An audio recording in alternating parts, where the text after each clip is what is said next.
Време за вториот разговор во денешното издание на Македонија наутро. 80.000 часови од својот живот работникот ги поминува на своето работно место.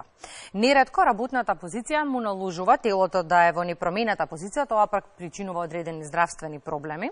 Со цел зголемување на продуктивноста, ефикасноста и ангажираноста на работникот се наметнува и потребата работодавачот да инвестира во ергономија на работното место. Тема која што отвараме со нашите гостинки. Велам добро утро за Билјана Матевска, добро утро Билјана, и Андријана Зафировска од Македонското здружение за безбедност при работа. Добре не дојдовте. Добре не дојдовме. Ергономија на работното место е нов концепт на Македонското здружение. Ајде да ги запознаеме сосема накусо. Ја скажав нешто во воведот, но ајде детално да ги запознаеме гледачите.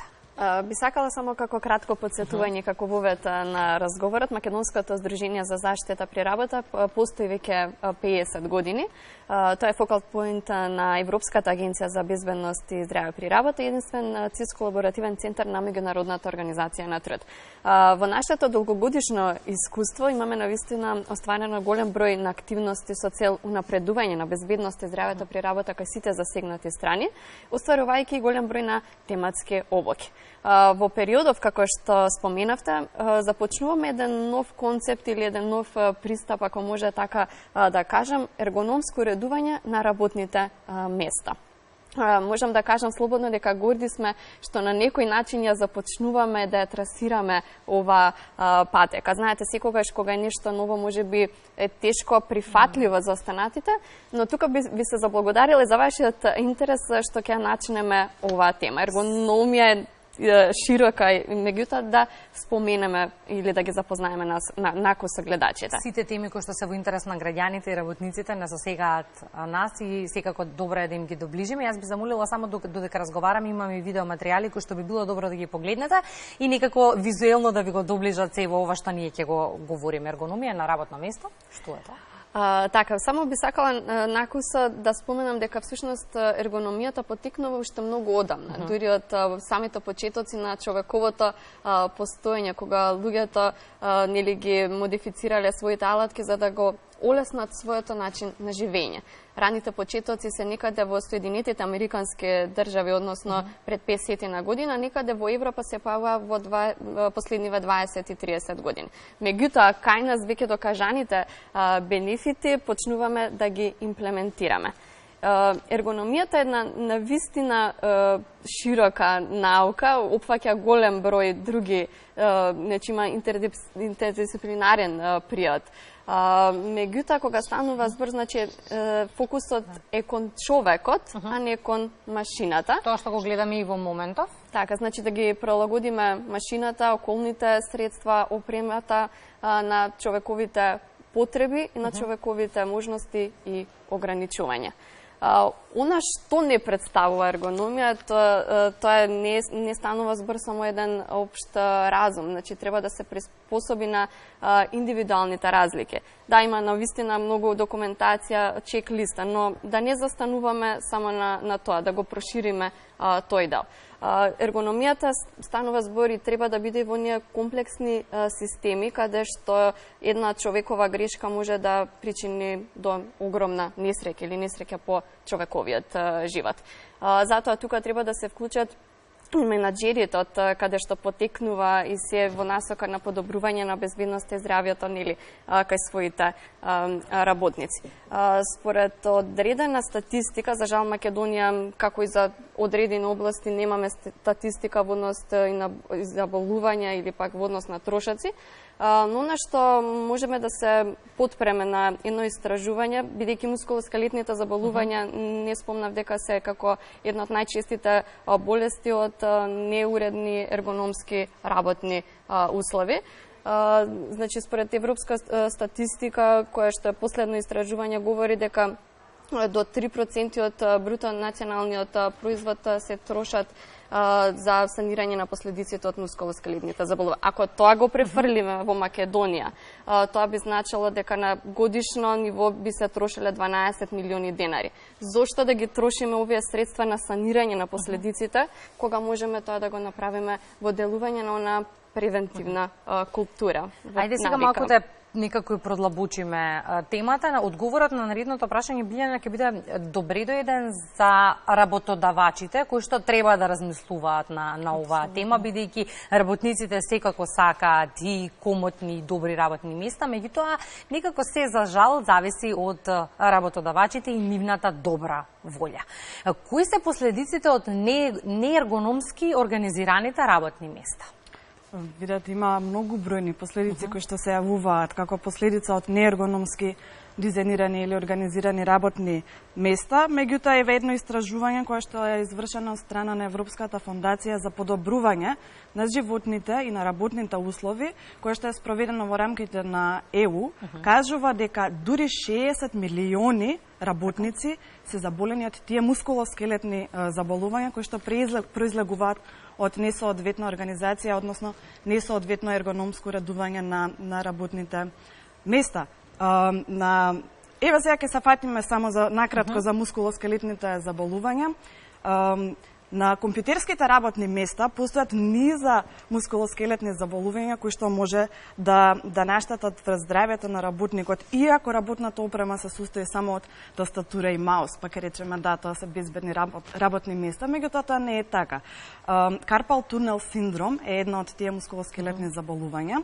Тоа се појавува најчесто во десната дланка, која што ја користиме за користење на маусот, како резултат на притискање на медијалниот нерв и доаѓа до трнење на раката, болки кои што може да се пренесат дури и до рамото и често завршуваат и со хируршки зафати.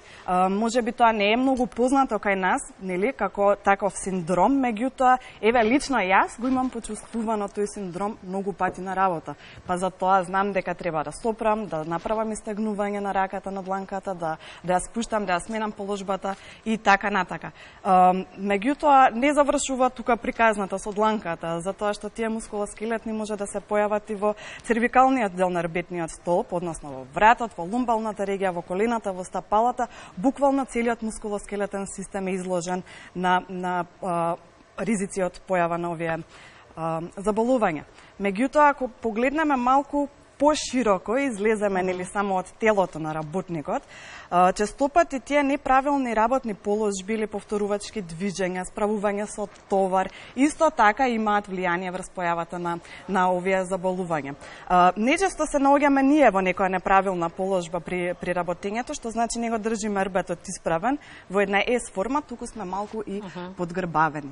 Тоа значи дека се намалува просторот за ширење на белите дробови, а со тоа се редуцира кислородот кој што го внесуваме. Па така доаѓа до појава на замор, за кој што честопати не сме свесни од каде произлегува, или намалување на концентрацијата, бидејќи знаеме дека мозокот се храни со кислород. Од таму пак настануваат грешки. Намалена концентрација еднакво на појава на грешки. Меѓутоа и грешките може да предизвикаат несреќа која што ќе се однесува не само на работникот, туку и на поширокото окружување. Дури не може да бидат и со фатални размери, катастрофални природни напогоди, така натака, така да последиците тргнуваат од самиот работник. Тоа е ланец, едно што е врзано со друго, да. Тоа е ланецот, баш така. Може да бидат колективни несреќи, природни катастрофи и така натака. Така да ризиците се огромни. Токму затоа работодавачите треба да се замислат на оваа тема, бидејќи квалитетот на производот е некако условен од работникот и тоа што тој го има како услов да го сработи на своето работно место. Како да се применат ергономските принципи? Што е тоа што треба да се направи, да речеме, на работното место? Тоа што треба да се направи на работното место, јас сметам дека најдобро е индивидуален пристап да се има, значи тоа значи организација на работните задачи на работната средина се кон можностите и ограничувањата на работникот. Бидејќи секоја индивидуа се разликува од другата, без разлика дали станува збор само за антропометрија или за психомоторни способности, когнитивни способности, секоја индивидуа различно интерпретира информации, различно делува, така да најубаво е, најдобар начин за превенција е адаптирање на работниот простор, адаптирање на работните задачи кон можностите и ограничувањата на работникот. Тоа е индивидуален пристап кој што може би звучи комплициран, меѓутоа понекогаш доволно е само да се помести висината на работната маса и така, нели, ред други ризици кои што произлегуваат се намалуваат или комплетно елиминираат. Исто така, организирањето на паузите е од круцијално значење, особено кога станува збор за оние повторувачки работни движења кои што нечесто ги има во производството, нели при пакување на производ или при склопување на производ или во текстилната индустрија каде што нели работниците постојано оптоваруваат одредена група, одредена мускулна група. Така да паузите се делот за опоравок на тие мускулни групи. Паузите треба да се прават надвор.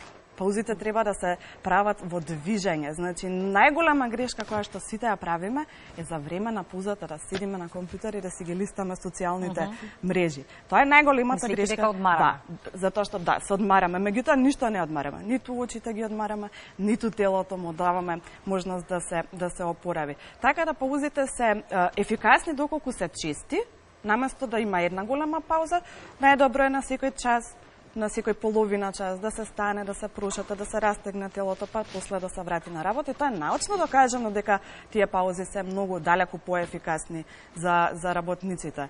И вежби, секако. Физичката култура ние ја имаме и заборавено. Што значи тоа? Значи, вежби на секое работно место. Вежби секој работник треба да прави. Тоа не се комплицирани вежби, тоа се многу едноставни вежби, вежби за истегнување на телото, кои што имаме ние и постер, не знам, Андријан. Да, и го веројатно веќе ќе го имате. Да, тие се толку едноставни и не бараат време. Не бараат време. Значи, тие може во текот на... Еве ги гледаме во момента. Така. Сакала само да се надоврзам дека овие вежби се во насока на оние активности кои што ќе следат во следниот период во рамки на Македонското здружение за заштита при работа и во однос на подготовка. Веќе подготвуваме и брошури, флаери каде што ќе бидат доставени до вработените и секако до работодавачите. Би сакала да кажам дека неодамна за прв пат организиравме, чинам дека и во Македонија, од таков тип конкретно за ергономија, каде што морам да потенцирам, да, навистина имаше интерес, меѓутоа не само од стручните лица за безбедност при работа, од инженерите и од докторите, туку и од личности кои што работат во администрација, во граѓански организации, па дури имаше интерес и од самите новинари, затоа што и телевизиската професија е подложна во секој случај на голем број ризици кои што влијаат и на здравјето. Така што и во следниот период, бидејќи поради големиот интерес, ќе имаме уште една обука, веројатно ќе биде некаде во септември, меѓутоа нели ред потоа за тоа. На оваа обука Билјана Матевска, нашиот експерт за ергономија, беше дел, професорката Јасмина Чаловска, професорот Машински факултет, професор по физичко здравје според Сиројжа Гонтарев, каде што ги запозна присутните со основните присутни на економските принципи, имаше практична вежба каде што тие ќе можат да осознаат за каков проблем станува збор. Исто така имаше и директно физички вежби од професорот по спорт и здравје, што и тука се забележа оној отпори од самите присутни, зошто да ги правам вежбите, па морали сега. Затоа некогаш е подобро и да тргнеме и од нас самите и да влијаеме и дури и ние на работодавачите. И доколку некако го сумираме се во ова што зборувавме, веројатно првото прашање кое што го поставуваат работодавачите е колку ќе ме чини се во ова за да го приспособам работното место да му биде, да кажеме, комотно на мојот работник. Од друга страна, кога ќе видиме дека бенефитот го имаат на долг рок и во квалитетот на производот и во расположението на работникот кога ќе доаѓа на своето работно место, тогаш некако може да се израмниме. Апсолутно.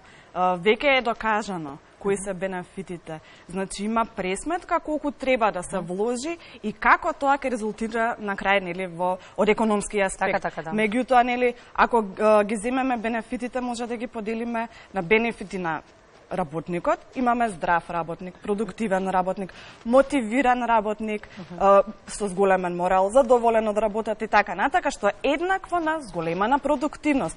Тука е бенефитот за работодавачите.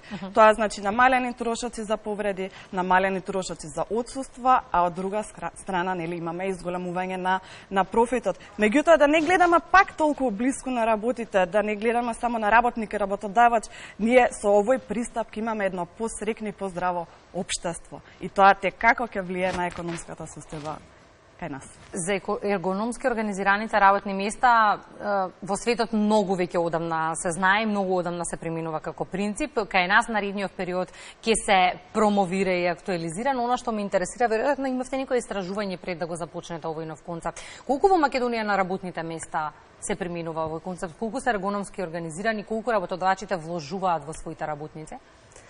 Согласно законската регулатива за безбедност и здраве при работа, инаку законот функционира веќе 11 години. Да, има делови каде што се задолжителни, односно самиот закон е приспособен на поединецот, каде што има правилници за минимални барања за безбедност и здраве при работа, за работни средства, за работни опрема. Меѓутоа, мислам дека во овој широк опфат ергономски не е се уште доволно во самиот закон. А колку се применува во пракса, тоа веројатно треба да го докажат и покажат оние инспекцијски надзори, но според она што ние го имаме како информација, веројатно странските компании некако повеќе го прифаќаат овој пристап, повеќе ги гледаат бенефитите од самото користење. Но ние како здружение постојано говориме, ајде да ја развиваме она култура на безбедност. И ергономијата треба да биде дел од таа култура. Поимот култура на безбедност всушност започнува во 1986 година после онаа катастрофална несреќа во Чернобил, каде што се претпоставува дека е поради грешка на операторот. Затоа велиме дека и менаџментот треба да биде вклучен постојано, меѓутоа и самите ние како работници треба да бидеме посветени заеднички. Треба да има јасни процедури за да не се случи грешка како што ова јавно помена во Чернобил. Професорот Агим Шакири, кој што е креатор на законската регулатива, постојано вели дека само обучен, информиран и консултиран работник ќе донесе успех во самата организација. Затоа и самите работници кога ќе забележат, не знам, зголемено осветлување или пак можеби несоодветни ергономски услови во столче или пак монитор, треба да го пријави до самиот работодавач. Затоа што да не оставиме дека кога ќе се случи несреќа, ете, така се случи, така морало. Туку да го најдеме изворот. Зошто? За да не се повтори. Тимот исто така е многу важен во безбедноста и здраве при работа. Кога заеднички ќе продискутираме за проблемите кои што ни се случуваат, мислам дека и полесно ќе дојдеме до конкретни решенија. Јас ќе ви се заблагодарам за гостувањето во Македонија наутро. Со темпото на кое што ќе се реализира овој концепт, ќе ве следиме и ќе имаме повторно во студиото. Она што ме интересира е за некое време повторно да се видиме тука, за да видиме како е прифатен концептот и од работниците и од работодавачите. Благодарам. Благодарам вам. Следуваат нашите 2 минути одмор за чаша вода, веднаш потоа и нови содржини во Македонија наутро.